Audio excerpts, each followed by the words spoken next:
turns out I'm a massive phony, or a fraud. I don't know if anyone even says phony other than maybe in cartoons. But the thing is that I say one thing and then I do another. I'm not sure if it makes it better or worse that I didn't even know this. I spend pretty much all day encouraging people to have a go at something fun and creative just for them. I tell people that I know that starting can be the hardest part, that I know it can be intimidating and overwhelming, and the idea that you might not be very good is scary. And I tell people that I understand that confidence can be a big barrier to getting started, and I tell people not to worry if their art is messy. Perfect doesn't exist, so don't bother striving for it anyway. I tell them that the messier the better, specifically referring to watercolor, but generally speaking, referring to anything that you make with your hands. It's okay if it's messy, and a lot of the time, it looks way better if it's a mess anyway. It's my thing. That's what I tell people. But it turns out I haven't learned something new in a really long time. And so I can talk about what it was like learning watercolor way back when I started like 10 years ago. I don't even know at this point if I actually remember what it was like, or I remember how to talk about knowing what it was like. I don't know if any of that makes sense. Point is, I haven't learned something new in quite a while, so I haven't felt that scared feeling that you get when you're starting something new in ages. So there's an amazing maker called Serena who lives locally to me. She's incredible, and I'm worried that I won't be able to do her justice, but basically she makes the most beautiful pieces of pottery, and she now sells kits too. So for Mother's Day, I arranged a kit for my mum and also a kit for myself and my sister to share too, so that we could all get together and do something fun and creative. Just get to hang out and also hopefully end up with some amazing ceramic pieces at the end. It's safe to say I've not tried ceramics before, or at least not in a really long time, so I did not know what to expect. The kits are amazing. They have all the instructions and supplies that you need. So any issues that I had were my own problems and not issues with the instructions or materials. I just got in my own head and couldn't get started. And I freaked myself out, even though it was meant to be fun. But thankfully my sister gave me a gentle but forceful enough push to actually just get started and make something. But once I got started, I did not want to stop. So let's have a look at what we made and find out how it went. I'd saved some ideas actually on Pinterest, but then I got all in my head about that and I was like, oh, my piece is never gonna look like that. Something that I realized was that my Pinterest inspo actually made it way more intimidating than it needed to be. I think I got in my own head about trying to make stuff that looked like the Pinterest inspo. I was like, wait, no, I'm gonna ditch the Pinterest ideas and just have a go and see what I can do. And just remembering that I'm a beginner and I don't know what I'm doing, and that's okay. And another thing that I noticed was when I was trying to create palettes and dishes and things that were neat, symmetrical, and blah blah blah, I did not like the look of them. I couldn't even get them symmetrical or perfect or whatever anyway. But as soon as I lent into, remembering that I'm making these things with my hands and I'm just doing it for fun, I was like, wait, these look better messy. It's just like watercolor. The messier the better. I'm making it with my hands. It's gonna be an organic shape. It's never gonna be symmetrical. Why don't I just lean into that and embrace the bumps and embrace the imperfections and embrace the messiness, just like with watercolor. I've just gotten our pieces back from Serena and I haven't even looked at them yet, but somehow I managed to wait until I had my camera ready so that I could show you exactly what's inside the boxes. Hold on,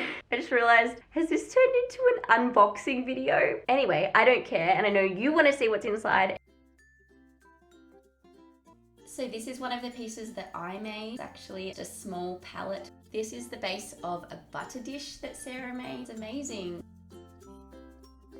So this is a little stand for my paintbrushes to rest. This is a little palette, so I've got a couple of little sections and put some grooves in there so that the paint can flow and move into the different dips and bumps and things. I'm honestly pretty happy with how this turned out. As I was creating it, I was just sort of at the point that I was like, even if it looks terrible, it's fun to make it and I hope it looks okay, but I'm actually so happy with this.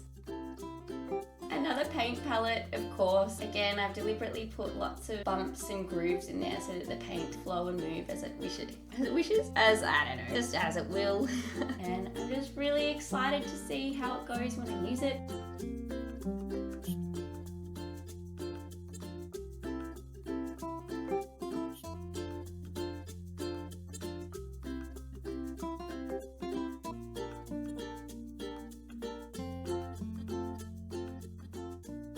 So full disclosure, I did hope that maybe having a go at doing some pottery or ceramics. Anyway, I did hope that by having a go at this, I would be able to find some sort of message or lesson or something that would be great to share with you. And I'm actually pretty kind of shocked, impressed and surprised at how similar this was to watercolor and how hard it was for me to follow my own advice. I'm always telling people that the messier the better. There's no such thing as perfect. It's about enjoying the process and having fun, more so than about the end product. Although the more that you lean into the messiness and the fun, the more likely you are to actually like the thing that you create. And it turns out, A, I'm not very good at following my own advice, and B, oh gosh, I started using letters and now I'm gonna lose track. B, I now realize that getting started really is the hardest part. Although I suppose there are a lot of hardest parts, like getting out of your own head. And it's all well and good to look at someone more established for inspiration like I did on Pinterest, but you've got to remember that when you're just starting something, you're brand new, you're only just learning. How can you possibly create anything like theirs? And obviously it's not about copying anyway, but rather while you're learning, having a bit of a look at what other people create and using that to kind of inform some of your decisions.